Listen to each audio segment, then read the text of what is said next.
Hello, welcome to Chapter 6, your first day. We're going to talk about 6.3 properties of exponents. So on the beginning here, we're going to talk about all of our exponent rules. Notice on our note we have here, 6.2 homework focuses on order of operations.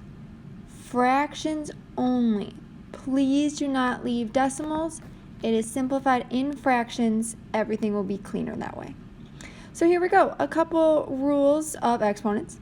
When you multiply like bases, you're going to add your exponents. When you divide like bases, you are going to subtract your exponents. When you have a power raised to another power, you're going to multiply them. If you have x and y or any two values raised to the same power, it's the same thing as each term being raised to that power. Same thing if you're dividing with a common exponent, that means each term has that exponent. Anything raised to the 0 power is going to be 1. And then here we have x raised to the negative a. You are not allowed to leave negative exponents in your answer. So what you're going to do, notice this is going to be in the numerator, so you're going to move it to the denominator and make your exponent positive. At the next case, the negative exponent is in the denominator. Again, you cannot leave negative exponents. Since it's in the denominator, let's move it to the numerator and make it positive. Okay, so this rule right here is super important because you can have no negative exponents in your final answer.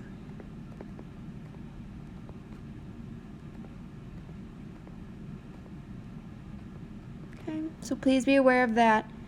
Wherever it is, move it to the bottom or the top, vice versa, and make it positive.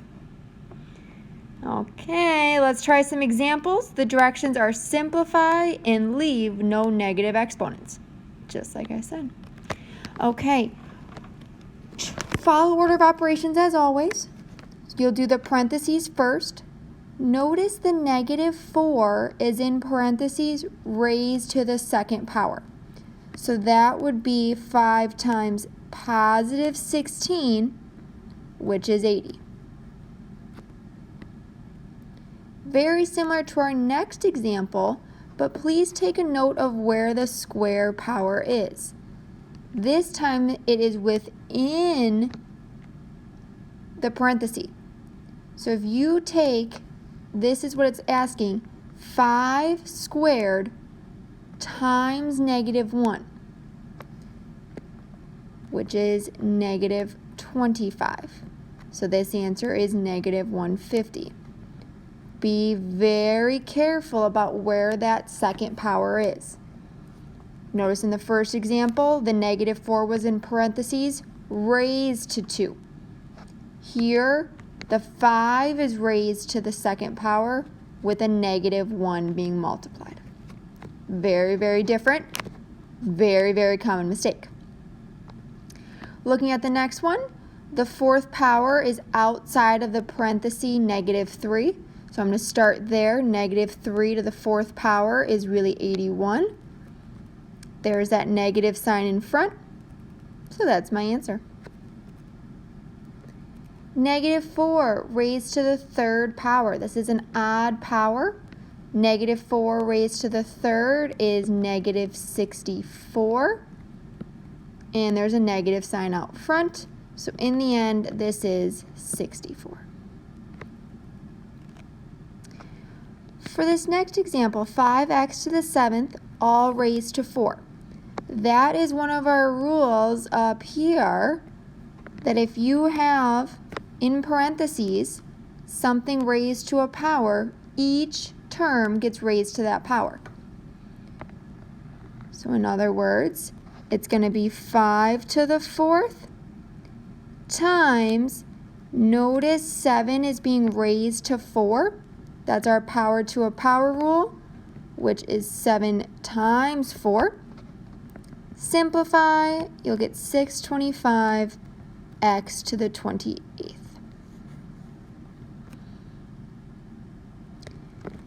For our next example, you're going to want to do PEMDAS, so I would simplify 7y to the second first.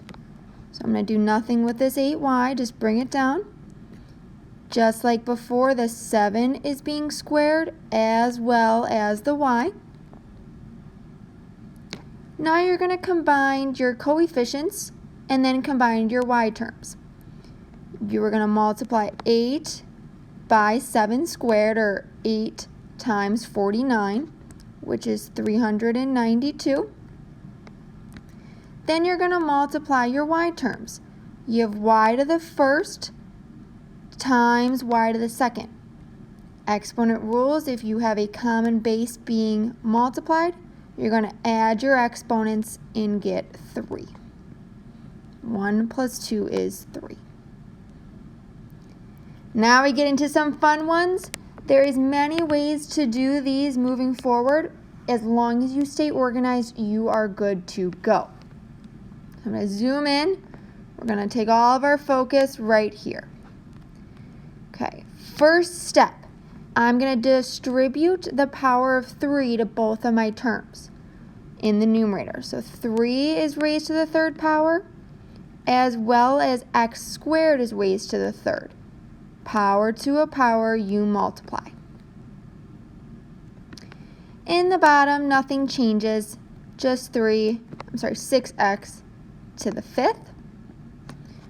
I'm going to do some simplifying. 3 cubed, I know, is 27. This will be x power to a power multiply over 6x to the fifth. At this step, I love to make little columns. I have my coefficients in one, I have my x terms in one. If you had y terms, they would be in their own column. Now I'm going to look at each column and simplify. Looking at 27 over 6, those are coefficients being divided. 27 divided by 6 can simplify to 9 over 2. No decimals, just this fraction. Looking at your x terms, you have like bases being divided, which means you subtract exponents. So you'll have x to the 6th minus 5, so you just get x to the first. Each column is simplified. We're good to go. Okay, next one. I'm going to zoom in. We're just going to take care of this one. One of our properties, if that a fraction is being raised to the same power, the numerator and denominator are raised to that power. So you'll get x to 7 times 8, power to a power. On the bottom, 4 is raised to 8, so 4 times 8 is 32. You're multiplying that by y. 10 raised to the third power is 30. And the denominator, x 10 raised to the third, is 30. Looking at this, notice I can't make columns yet. It's not organized. I'm going to choose to rewrite it with my x terms first. Since it's being multiplied, order does not matter.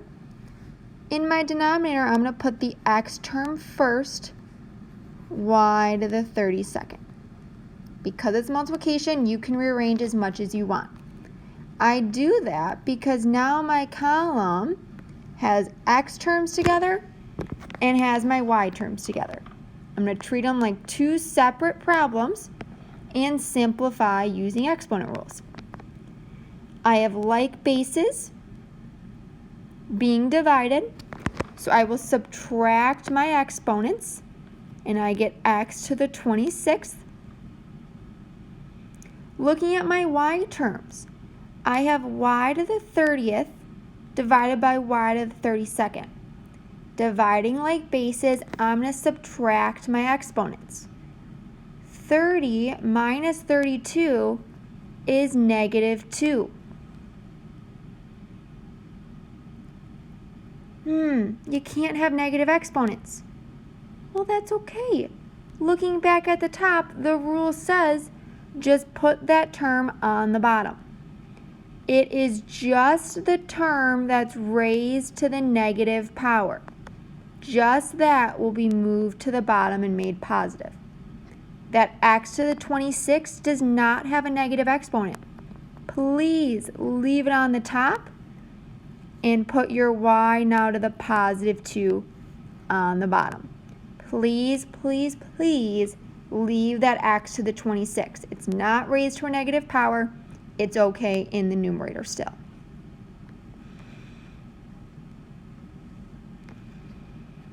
Okay. For this next one, why don't you pause, try it on your own, and let's see how you did. Okay, hopefully you paused it. I'm going to go through. Everything is going to be raised to that 5th power. Notice I'm doing power to a power, so I multiply. In the bottom, everything as well is being raised. You're multiplying. I have my nice columns now. However you need to do it. When you simplify your coefficients, remember those are numbers being divided. So 3 to the 5th divided by 2 to the 5th, you should have simplified to 243 over 32. That's as simple as it can get. Again, it is division. Your like bases of k, you're going to subtract and get k to the 10th. Like bases for m, should get m to the 5th. Notice the only term on the bottom is 32, and that's okay. Last two, my dears. Looking here, if you try to put it in your calculator, you're going to get an error. Why don't you try it? The error you might get is what's called overflow,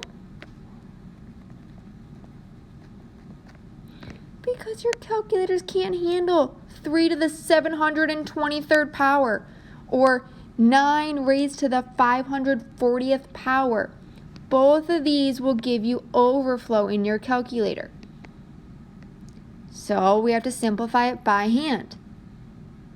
I have like bases. Normally our bases, I'm going to zoom out quickly. Normally our bases are variables. You have k, m, x, y, but now the base is 3. You still do the same rules. This is a like base being divided. When you divide like bases, you subtract exponents. So this would be 3 to 723 minus 721. It's just squared. Voila. Much, much easier than trying to type in your calculator. Let's do the same thing for the next one. This is a power to a power, so it would really be 9 to the 540th over 9 times 49. 9 raised to the 49 times 11 is 539. 9 is my like base.